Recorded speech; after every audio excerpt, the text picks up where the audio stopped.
hard to believe that this is true. I mean, when you think about it, there we have once again Meghan Markle at a crossroads in her career. I mean, it's a career, loosely speaking, that was going okay, some people might say, in the acting world, until, of course, she hooked into the most famous family in the world, the British royal family, and things simply escalated. Now, with things looking slightly going down the can, it is rumoured that she could become the brand new face of a major fashion house, one that was actually enjoyed way back by another American socialite, Wallis Simpson. Yes, we're talking about Meghan and Dior. But how true, really, is that story? As ever, let me explain. Hi, good morning. Nice to see you. Now, listen, a lot of people got in touch about the Betty's Tea Rooms that we highlighted to a couple of days ago now, I think, when we were filming in Harrogate. And they said, what's it like? Is it really expensive? What I was basically saying was, I don't know if you find this with these places. Have you noticed now they give you a 2-hour window?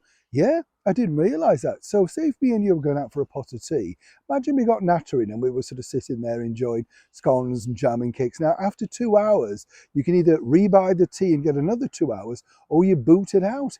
Incredible, isn't it, when you think? I just like those days where you sit there all afternoon, don't you? But apparently, of course, so many people wish to go in, they have to make sure they give you a 2-hour window. Is it like that in your part of the world? Never heard of that before. Incredible when you think. Back as ever to your breaking roll story of the day. This story, I have to tell you, very, very strange story, because of course Dior apparently are, willing to sink millions into the brand that is Meghan Markle. How true is that, though? I mean, really, would Dior, of course, Meghan has worn quite a few of their clothes at many prestigious royal events, including the Platinum Jubilee celebrations, where she looked like a dental nurse. I thought she looked, pretty good myself, but a lot of people felt it was the wrong sort of ensemble. Now, Meghan herself is not necessarily something of a fashion palette, is she? I mean, let's be honest, she's an actress that likes to play certain roles, and in this one, it's victim.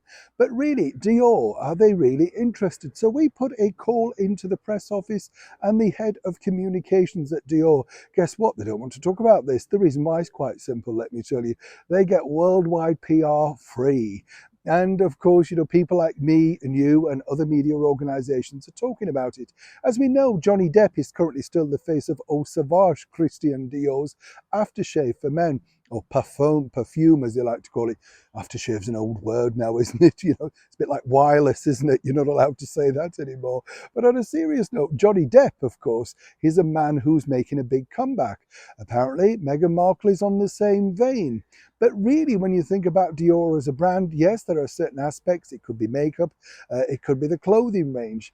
I would definitely say that I don't necessarily believe this particular story. And the reason being is that if Dior were going to do such a deal, they would have put more of a firm attachment to this story. They're letting it float. I'm sure they're very happy to lend Prince Harry, as they did for the coronation, a morning suit, although albeit very crumpled, to wear. After all, they got free PR again. But as a major brand for both of them as models, no, I'm not seeing it, truly. And if they do come forward and offer something, it's not going to be worth millions of dollars. Now, Harry and Meghan are on the skids, and whoever they're associated with, they benefit from that, not the other way around. So while Meghan may wish to be the face of Dior, she'll be doing it at a vastly reduced rate. As ever, when I know more, you'll know more. Neil Sean in the heart of Kensington.